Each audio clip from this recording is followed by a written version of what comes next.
Extintos vulcões, Amazônia. Olha, mãe, como esse lugar é encantador. Estudei muito na escola sobre essa fauna e essa flora. Só hoje consegui ver o famoso guaraná, as belas araras azuis e até uma onça bem de longe. É verdade, filha. Você também conheceu os meandros dos grandes rios amazônicos. Esse seria o cenário perfeito para uma história em quadrinhos, com vários vulcões, lava, explosões. Mas isso é um absurdo. Não existem vulcões na Amazônia. É aí que você se engana.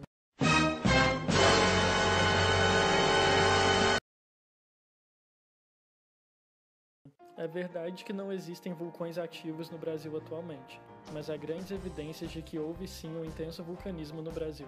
Eu sou Bob, sou geólogo e estou em trabalho de campo analisando os indícios de vulcanismo na Amazônia. Você consegue ver aquele cunho? Sim, eu estou vendo!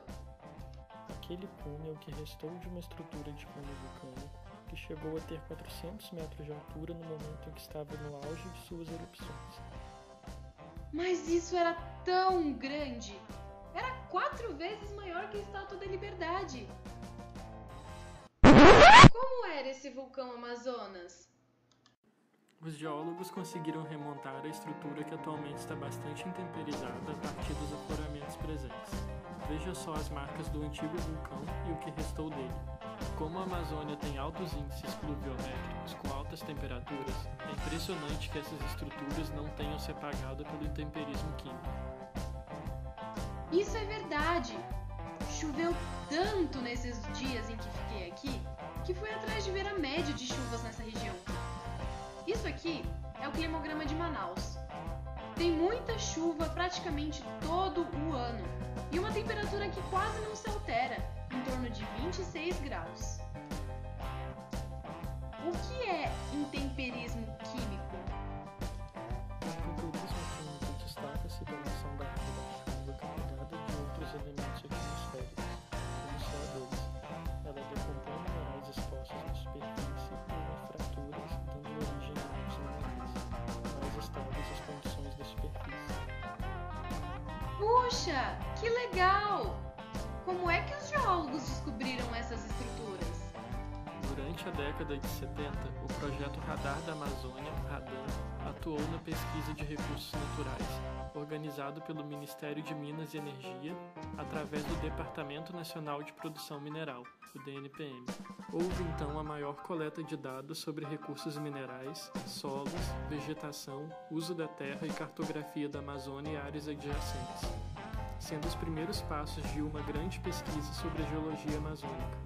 Com a melhoria dos dados fornecidos a partir do projeto RADAM e a partir de financiamento de grandes empresas interessadas na prospecção, geólogos encontraram evidências sobre um possível vulcanismo na região.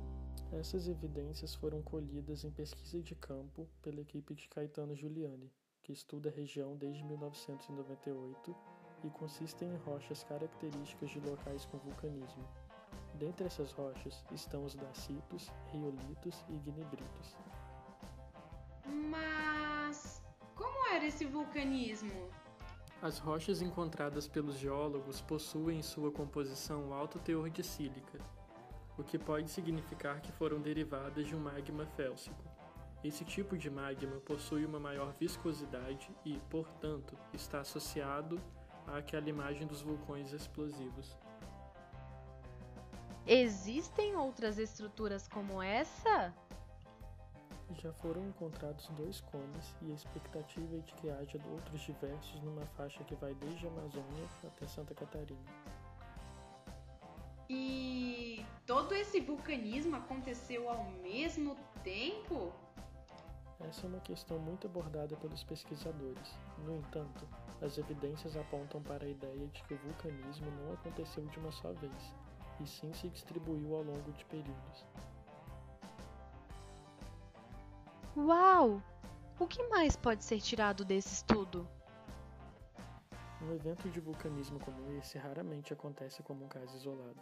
O caso do vulcanismo na Amazônia é o mais antigo conhecido, datado de até 2 bilhões de anos e pode representar os eventos acontecidos no planeta Terra na era proterozoica. Além disso, algumas rochas aprisionaram dentro de si gases e outros fluidos de uma atmosfera passada.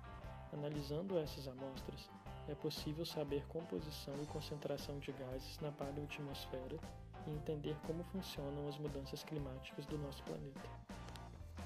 E quanto ao cenário atual, o que essas pesquisas podem reapresentar? O estudo tem grande importância para o nosso contexto atual. A descoberta pode significar uma grande vantagem econômica. Isso porque o processo de mineralização, no caso brasileiro, pode formar metais como ouro, cobre e molibdênio a partir do processo epitermal. Processo epitermal? O epitermalismo é o nome dado a um processo que ocorre em pequenas profundidades, dentro de 1 quilômetro da superfície em terras vulcânicas. É originado em processos hidrotermais de baixa temperatura, 50 a 300 graus Celsius, gerados por intrusões subvulcânicas. É a partir de como se forma o molibdênio. Molibdênio? O molibdênio é um elemento químico da tabela periódica. Na indústria, o molibdênio é utilizado para a fabricação de ligas de alta resistência por sua alta dureza, como catalisador na indústria petroquímica e empregado na indústria de isótopos nucleares. A Amazônia é mesmo um lugar de muita riqueza. Dificilmente ouvimos falar sobre o vulcanismo no Brasil, assim como é difícil ouvir sobre terremotos no Brasil. Além do vulcanismo, a região amazônica também já esteve sob a ação de grandes terremotos, sendo uma região altamente instável. Esses terremotos estão associados a uma intensa atividade tectônica. Os esforços sofridos pela região foram da mesma magnitude do que os esforços acontecidos na formação da cadeia andina e das formações do oeste dos Estados Unidos.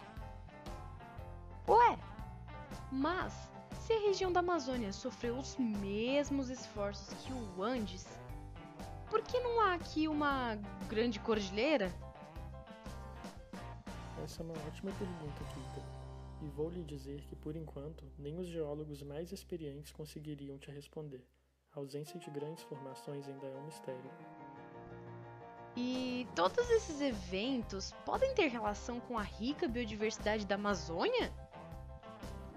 Os terremotos podem ter auxiliado e determinado a rica biodiversidade amazônica, como explica a geóloga do Instituto Nacional de Pesquisas Espaciais, INPE, Gilce de Fátima Rossetti. Sua equipe analisa afloramentos que são encontrados em falésias, barrancos de rios e cortes de estrada, além de furos de sondagem profundos.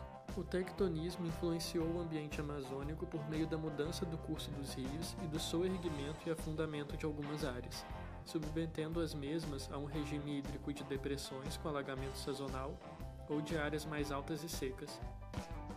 Kika, precisamos ir, se não perdemos o voo para São Paulo. Ih, está ficando na minha hora. Gostei muito de conversar com você e de entender um pouco melhor sobre a geologia da Amazônia. Inclusive, quando eu crescer eu quero ser geóloga. Estaremos esperando por você no Instituto de Geociências da USP, Kika.